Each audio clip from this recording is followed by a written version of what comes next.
నమస్తే. నమస్తే మేడం. ఏం పేరే? బిట్టల్ రెడ్డి. ఇక మరి మీ ఇంటామెతోని ఇలా కార్తీక మాసంలో వచ్చినావు కదా, ఎట్లా అనిపిస్తుంది? చాలా మంచి అనిపిస్తున్నది. ప్రతి సోమవారం కూడా వస్తాం మేడం మేము ఇక్కడికా?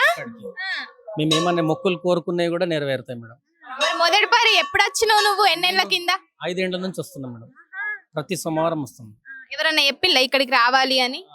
మాకు పక్క బంధువులు చెప్పారు మేడం. అంటే ఇట్లా స్వయంభూ గెలిచిన శివలింగము ఎక్కడెక్కడో ఉన్నాయి కానీ కిషన్ బాగులు ఉండడైతే ఇదే ప్రత్యేకం. చాలా ప్రత్యేకత మేడం. ఎంతో శాస్త్రజ్ఞులు ఎన్నో చేసినా కూడా ఈ నీళ్ళు ఎక్కడి నుంచి వస్తాయంటే కాశీ నుంచి వస్తాయని అంటున్నారు మేడం. ఇప్పటికైతే ఎక్కడ నుండి వస్తానే సంజాయితలేదు, ఇక్కడ కూడా అంటున్నారు చాలా మంది. కాశీ నుంచి వస్తాయంట మేడం. ఇక్కడ మనము ఈ నీళ్లు తాగినా పైన చిలకరించుకున్నా కాశీ నీళ్లు చిలకరించుకున్నంత విలువ అంటారు. చాలా ఆరోగ్యాలతో ఉంటారు మేడం.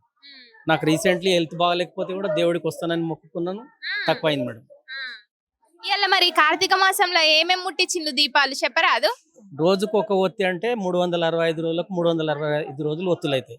అంటే ఈ రోజు ఒక్క రోజు మనం 365 ఒత్తులు కాల్స్తే సంవత్సరం పొడవునా కాల్చినంత విలువ మేడం. ఆ పుణ్యం అంతా ఒక్క రోజులో దక్కుతుంది. ప్రతి సోమవారం కాల్చిన దానికన్నా కార్తీక సోమవారం ఫస్ట్ సోమవారం కాలిస్తే అది ఎంతో పుణ్యము. మనం కాల్చింది దేవుడికి చెందుతాను.